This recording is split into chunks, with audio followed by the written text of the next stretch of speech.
बहू का घमंड। उदास चेहरा और आंसुओं के साथ अपने कमरे की खिड़की के पास खड़ी रही दुल्हन लावण्या के पास उसकी सहेलियां कावेरी और पद्मजा आते हैं। लावण्या उन्हें देखकर आंसू पोंछ लेती है। हमें देखकर अपने आंसू पोंछने से क्या फायदा है लावण्या?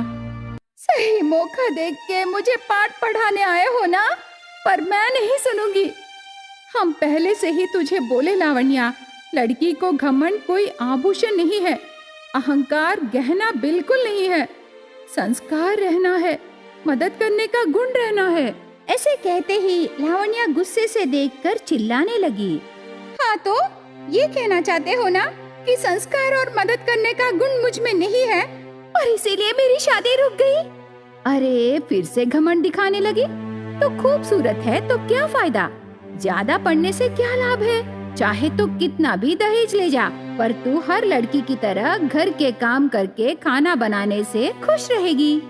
ऐसे कावेरी और पद्मजा कहने पर लावण्या का गुस्सा और बढ़ जाता है, पर उसकी घमंड और अहंकार के बारे में पता चल के दूल्हा शादी के मंडप से भाग जाता है। और अब गुस्सा होना ठीक नहीं है सोचकर लावण्या ऐसे कहने लगी। अभी मैं क्या करूं यार, जो दूल्हा भाग गया मैं उसे ढूंढकर उसके पैरों पर पड़ के, दूल्हा राजा मेरे बारे में आप सच सुने और आज से मैं आपकी हर बात मानूंगी, दया करके मुझे शादी कीजिए करके मनाओ क्या? नहीं नहीं, बेटी की शादी रुक गई ना, उससे कौन शादी करेगा करके चिंता हो रहे तेरे माँ बाप के पास जाकर उन्हें समझाना, ऐसे कहते हैं।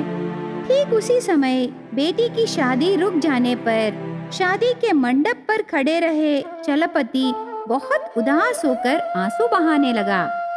उसे देखकर उसका दोस्त गोपाल उसके पास आता है। तब चलपति ने, यार तुम भी यहाँ से जा रहे हो? नहीं यार, तुम बुरा ना मानो तो तेरी बेटी को मैं अपने घर की बहू बनाना चाहता हूँ यार। ऐसे गोपाल कहते ही चलपति को बहुत खुशी हुई। वो कृतज्ञता से गोपाल के हाथ थाम लेता है। तेरी दोस्त की इज्जत बचाने के लिए मेरी बेटी को अपने घर की बहू बनाना चाहते हो यार? वो बात सुन के इस बेबस पिता का दिल अभी बहुत हल्का हुआ गोपाल। यार हम दोस्त हैं, दुश्मन नहीं, लेकिन तू बेटी से एक बार पूछना यार, उसके पास मेरे बेटे को ले जा, मेरे बेटे के बारे में उसे पूरा बता, उसे पसंद आने से हम उन दोनों की शादी कर देंगे। क्या कहोगे यार? मैं जानता हूँ गोपाल, तू अच्छी तरह सोच के पूरा समझ कर ये बात कह रहे हो। यार गोपाल, तेरे बेटे को मेरी बेटी लावण्या के पास ले जाऊंगा, दोनों एक दूसरे से बात करेंगे, तेरे बेटे को बुलाओ यार, ऐसे चलपति कहता है। शेखर बेटा। ऐसे आवाज देते ही शेखर आता है। शेखर शहर के एक बड़े कंपनी में काम करने लगा। वो माता पिता से बहुत प्यार करता है, उनकी हर बात मानता है। पिताजी मुझे बुलाए। बेटा, मैं और तेरी माँ तेरी शादी मेरे दोस्त की बेटी लावण्या से करना चाहते हैं। तुम लावण्या के पास जाकर दोनों बात करके मुझे अपनी राय बताओ बेटा। पिताजी, आप और माँ हर काम मेरी भलाई के लिए ही करते हो। अगर आप लावण्या को अपनी बहू बनाना चाहते हो तो मैं ये शादी जरूर करूँगा पिताजी। ऐसे शेखर कहते ही गोपाल और चलपति बहुत खुश होते हैं। चलपति तुरंत शेखर के साथ लावण्या के पास आता है। उन्हें देख के कावेरी और पद्मजा वहाँ से चले जाते हैं। लावण्या शेखर को देखकर, मेरे घमंड के बारे में पता चल के दूल्हा शादी के मंडप से भाग गया और इतनी जल्दी मेरे पापा दूसरे लड़के को मेरे पास लाए, तो क्या अभी इस लड़के से बात करना है? ऐसे मन में सोचते समय, लावण्या बेटी, तू चिंता मत कर, तुमसे शादी करने के लिए मेरा दोस्त का बेटा आया। मेरा दोस्त गोपाल तुम्हें अपने घर की बहू बनाना चाहता है बेटी। ऐसा मौका फिर कभी नहीं आएगा, समझो बेटी। ऐसे कह के शेखर को वहाँ छोड़ के चला जाता है। शेखर और लावण्या दोनों बातें करते हैं। बाहर मंडप के पास गोपाल और उसकी पत्नी, चलपति और उसकी पत्नी बेसब्री से इंतजार कर रहे थे। थोड़ी देर बाद शेखर और लावण्या एक दूसरे का हाथ पकड़कर सबके पास आते हैं। सब बहुत खुश होते हैं। सही मुहूर्त को शेखर और लावण्या की शादी होती है। विदाई के समय लावण्या की माँ ने, बेटी, तेरा घमंड छोड़ दे, सास ससुर से अच्छा व्यवहार करना, दामाद का ख्याल रखना, सबसे प्यार से रहना। एक बात बोलूं, ससुराल में घमंड दिखाकर अपनी जिंदगी बर्बाद मत करो बेटी। ऐसे कहती है। माँ सुजाता सोचती है उसकी बेटी पूरा समझ ली, लेकिन ऐसा नहीं होता। लावण्या बहू बनके गोपाल के घर दिया जलाती है। उसके बाद अपना घमंड दिखाना शुरू करती है। सासू माँ, सुबह जल्दी उठना, घर साफ करना, रंगोली डालना, खाना बनाना, ये सब मुझसे नहीं होगा, आप कर लीजिए। अरे बहू, मेरी बात अभी पूरी नहीं हुई सासू माँ। मैं पढ़ी लिखी हूँ, ऊपर से दहेज भी लाई। नींद से उठते ही कॉफी पीऊंगी, 9 बजे को नाश्ता करूंगी, वो भी हर रोज एक एक स्पेशल आइटम। 1 बजे को खाना खाऊंगी, 2 तरह के सब्जियां रहना है। शाम को 5 बजे मैं स्नैक आइटम खाऊंगी और रात को डिनर करूंगी, उसमें एक फ्राई रहना है। ऐसे घमंड से कहकर वहाँ से चली जाती है। लेकिन सुशीला ये सब बेटे से कुछ नहीं कहती। नई बहू के लिए सुशीला हर एक काम करने लगी। एक दिन, बहू, सुनो लावण्या, मैं बाहर जा रहा हूँ, जरा मेरे लिए पानी लाना बहू। ऐसे पूछते ही लावण्या गुस्से से उसके कमरे से गोपाल के पास आती है। वो गुस्से से, देखिए, मैं काम वाली नहीं हूँ हर काम करने के लिए। मैं पढ़ी लिखी हूँ, दहेज देके इस घर की बहू बनी, अपना काम खुद कर लो। ऐसे बहुत घमंड से एक वचन में ससुर जी से बात करने लगी। तब ग्लास में पानी लेके सुशीला आती है। अरे, आप मुझे बुलाइए ना, हम सोचे आपके दोस्त की बेटी इस घर की बेटी बनेगी, पर ऐसे नहीं हुआ। कल या परसों हम ऊपर चले जाएंगे, बेटे की खुशी ही चाहिए ना। ऐसे कहते ही गोपाल चुपचाप वहाँ से चला जाता है। और फिर एक दिन गोपाल से बातें करने गांव के 2 व्यक्ति आते हैं। घर के बाहर बैठकर बातें करने लगे। सुनो बहू, गांव वाले आए, जरा चाय लाना। ऐसे कहते ही टीवी देख रही लावण्या ने, मेरे हाथ खाली नहीं है, चाहिए तो तुम रख लो, ऐसे जोर से कहती है। बहू की बातें गोपाल को बहुत बुरा लगे। गांव वाले हंस के चले जाते हैं। इस तरह दिन बीतते गए। शेखर सुबह ऑफिस को जाकर रात को घर लौटता था। सुबह से रात तक सास से लावण्या घर के हर काम कराने लगी और ससुर जी से बाहर के काम कराती थी। उसे कुछ कहने से मैं पढ़ी लिखी हूँ और दहेज लाई करके कहती थी। एक बार शेखर बाहर जाने के बाद, सुनिए, बहू का घमंड बहुत बढ़ने लगी। मैं भी देख रहा हूँ सुशीला। ऐसे बातें करना कमरे के बाहर से सुन लेता है शेखर। कुछ कहने से पढ़ी लिखी हूँ, दहेज लाई हूँ करके कहती है, तब हम क्या कह सकते हैं? हमारी बोली बंद कर दी सुशीला, घमंडी बहू की हर बात मानना है। ऐसे दोनों घमंडी बहू के बारे में और उनकी परेशानियों के बारे में बातें करने लगे। उन दोनों की बातें सुनकर शेखर को बहुत बुरा लगा। वो अपनी पत्नी को सबक सिखाने को सोचता है। एक दिन शेखर लावण्या के माता पिता को घर बुलाता है। पैसों की थैली लाके उनके सामने रखता है। अंकल, इस थैली में दहेज के पैसे हैं और आपकी बेटी भी यही है, आप दोनों ले जाइए। ऐसे कहते ही सब आश्चर्य हो जाते हैं। अरे, ये आप क्या कह रहे हो जी? शेखर बेटा, मुझे मत रोकिए पिताजी, मैं सब जानता हूँ। ये घमंडी लावण्या आपको बहुत परेशान की ना, मुझे माफ कीजिए पिताजी। मेरी बात तो सुनो बेटा। मुझे सब पता है माँ, ये पढ़ी लिखी है और दहेज लाई कह के ये घमंडी औरत आपका बहुत अपमान की ना। पति को बीवी की उतनी ही जरूरत होती है जितनी बीवी को एक पति की। मेरे पैसे मुझे देकर आपका मंगलसूत्र मांग रहे हो, ये लीजिए। ऐसे कह के गले में रही मंगलसूत्र निकाल रही थी। तब उसकी माँ जोर से लावण्या को मारती है। तू जब चाहे तब निकालने के लिए वो कोई साधारण धागा नहीं है रे, मंगलसूत्र है। ऐसे माँ कहने पर लावण्या दुखी होकर शेखर की ओर देखती है। तब लावण्या को शेखर का प्यार और ससुराल वालों का स्नेह पूरा याद आता है। बस लावण्या को उसकी गलती का एहसास होता है। माफ कीजिए मामा जी, मुझे एहसास हुआ कि शिक्षा काफी नहीं है, संस्कृति भी होनी चाहिए। आज से मैं अपना घमंड छोड़ दूंगी। ऐसे कहते ही सब खुश होते हैं। लावण्या के माता पिता चले जाते हैं। अगले दिन से लावण्या घर के काम करके ससुराल वालों का सम्मान करके पति से प्यार से रहने लगी। अंधेरा होता है।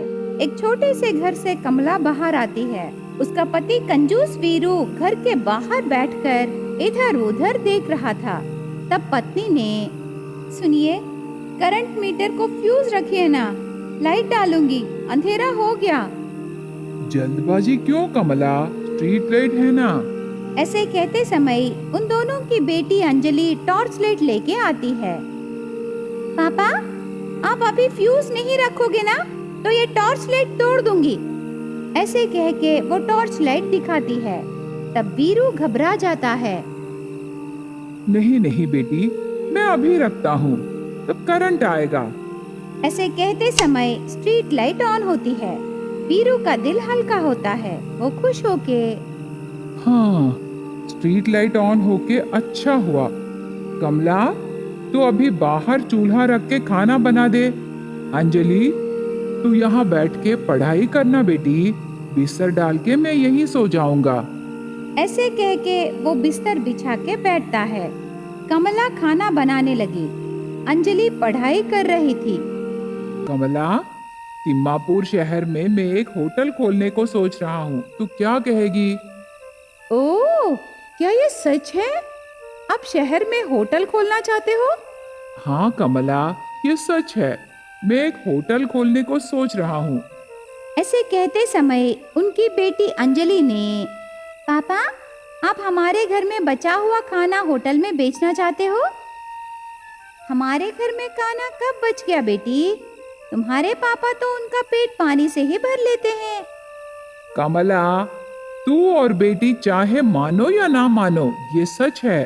शहर में एक अच्छे से सेंटर में मैं होटल खोलूंगा। बातें भी हो गए, कल हम शहर जाकर किराए पर घर ढूंढेंगे कमला। ऐसे कहते ही चूल्हे के पास रही कमला को अचानक चक्कर आता है। अगले दिन आंखें बंद करके घर के बाहर खड़े रहे कंजूस वीरू के पास अंदर से उसकी पत्नी कमला कुमकुम बॉक्स लेके आती है। ये क्या जी, आंखें बंद करके ऐसे बाहर क्यों खड़े हो? ज्यादा देर तक देखने से आंखें दर्द देंगे, इसीलिए जरूरत पड़ने पर ही मैं आंखें खोलूंगा। जरूरत नहीं है तो आंखें बंद कर लूंगा। कैसा है मेरा आइडिया? आपकी कंजूसी की तरह है। इसे कंजूसी नहीं कहते कमला, सावधान रहना कहते हैं। आपकी सावधानी भाड़ में जाए। आंखें खोलिए ना, कोई देखने से आपको अंधा समझ के 5 रुपए दान करेंगे जी। अच्छा ही है ना, पैसे आएंगे, हमें तो पैसे ही चाहिए ना कमला। तो होटल क्यों खोलना जी? अंधा हूँ, दान कीजिए कह के किसी मंदिर के पास बैठ जाइए ना। कहीं और क्यों कमला, शहर में रहे मंदिर के पास ही बैठ जाऊंगा। वो काम मत कीजिए जी। अगर कोई हमारे रिश्तेदार देखने से आपकी आंखें फोड़ के हाथ में रख देंगे, तब आप सच में अंधे हो जाओगे जी। ऐसे कहते ही वीरू डर के तुरंत आंखें खोल देता है। तब उसे कमला के हाथ में रही कुमकुम बॉक्स दिखाई देती है। ये क्यों कमला? घर घर खाली हाथ जाके हमारा होटल ओपनिंग को कैसे बुलाऊं जी? वो अच्छा नहीं रहेगा ना, जरा आप ही सोचिए। हाँ तो ये कुमकुम लगा के सबको बुलाएगी क्या? हाँ जी। अरे कुमकुम 10 रुपए है कमला। खर्चा के बारे में बिना सोचे ही आप होटल खोल रहे हो ना, तो 10 रुपए के लिए क्यों सोच रहे हो? होटल चलाने के लिए मेरे पास पक्का प्लान है कमला। उस प्लान में ये 10 रुपए खर्चा नहीं है, इसीलिए मैं सोच रहा हूँ। कुमकुम रहने से ही मैं सबको बुलाऊंगी जी, नहीं तो नहीं। ऐसे कमला कहने पर वीरू मन में, अभी के अभी 10 रुपए बचाने के लिए कुमकुम कहाँ से लाऊं? वीरू बहुत सोचते समय उसे मंदिर की घंटी सुनाई देती है। बस मंदिर में कुमकुम मुफ्त में मिलेगा सोचकर वीरू कमला के पास से कुमकुम बॉक्स लेकर जल्दी से जाने लगा। कमला घर पर राह देख रही थी। 10 मिनट बाद वीरू घर आता है। दोनों मिलके घर जाते हैं। वो घर दमयंती का घर है। कमला कुमकुम रखती है। क्या बात है? ऐसे पूछते ही कमला कुछ कहने रेडी होती है, पर वीरू उसे देख के, कल हमारा होटल ओपनिंग है। कल आप अपने पति और बच्चों को लेके आइए। वहाँ बहुत सारे टिफिन्स मिलेंगे, वो भी कम दाम में। ऐसे कहता है। तब दमयंती आश्चर्य होके, होटल ओपनिंग के लिए ऐसे बुलाते हैं? हम ही ने शुरू किया है। पेपर में ऐड डालने के लिए और पॉम्पलेट्स बांटने के लिए पैसे चाहिए ना, इसीलिए ऐसे। उन सब के लिए पैसे नहीं हैं, तो क्या होटल में टिफिन बनाने के सामान है कि नहीं? आप बहुत मजाक कर लेते हैं। हमारे होटल को आप जरूर आइए। ऐसे कह के वहाँ से दूसरा घर जाते हैं। वहाँ कमला सरोजा को कुमकुम रखती है। ऐसे वो घर घर जाकर उनके होटल ओपनिंग की खबर देते हैं। बॉक्स में कुमकुम खत्म होने तक सबको खबर देते हैं वीरू और कमला। वो सेंटर में वीरू ओपनिंग कर रहे होटल है। आम के पत्ते और मुरझाई हुई मालाएं लटक के रहते हैं। क्या जी, ये मालाएं कहाँ से लाए? सभी मुरझा गए। मंदिर में कल भगवान को डाले कमला, पुजारी जी फेंक दिए। हमारे काम आएंगे ना, इसीलिए मैं लाके लटक दिया। ऐसे कहते ही कमला को बहुत गुस्सा आया, पर वहाँ रहे लोगों को देखकर वो चुप रह जाती है। होटल में माता के सामने दिया जलाती है कमला। उसके बाद वो नारियल तोड़ती है। कमला, ये नारियल किसी को भी मत दे। ये टिफिन्स के चटनीस में काम आएगा कमला। वीरू कमला को नारियल देता है। आप जाके काउंटर पर बैठिए। आइए साहब, एक के बाद एक आइए। टोकन लेके आप बैठ जाइए। ऐसे वीरू कह के काउंटर पर बैठता है। एक के बाद एक आके पैसे देकर टिफिन्स का ऑर्डर देके टोकन्स लेके बैठते हैं। 10 मिनट होता है। सुनो, हम टोकन लेके 10 मिनट हो गए, पर अभी तक मेरा इडली नहीं आया।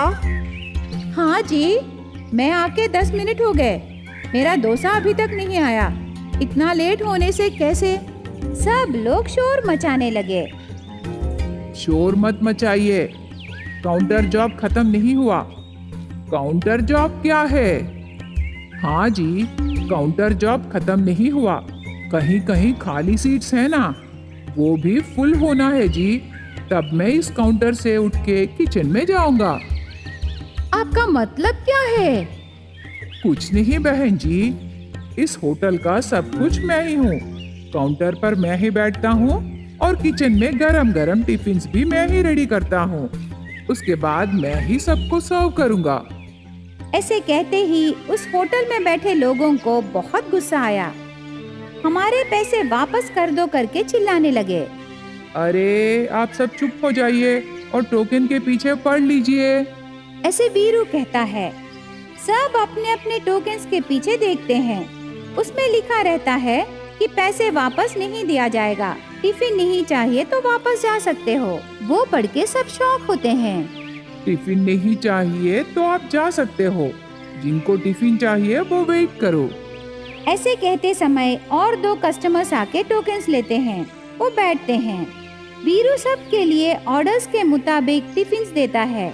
इडली खा रहे रमना ऐसे कहने लगा। सुनो, इडली में पूरा रेती है। ऐसे कहने पर डोसा खा रही सरोजा ने, डोसा में भी रेती है। सच? वो गिरनी वाली अन्नपूर्णा से मैं बात करूंगा। मशीन के आसपास गिरी आटा छोड़ के मशीन में रही आटा ही देने को बोलूंगा। ऐसे कहने पर सब लोग भाग जाते हैं। उन्हें देख के, अरे क्यों भाग रहे हो? कल फिर आओ, मैं आटे को छन्नी से छान लूंगा। कल आप सब फिर आओ। ऐसे कहते समय वापस जा रहे गांव वाले वीरू को देखकर हाथ जोड़ते हैं। वीरू कुछ कह रहा था लेकिन वो भाग जाते हैं। वीरू काउंटर पर बैठ के खुशी से पैसे गिनने लगा।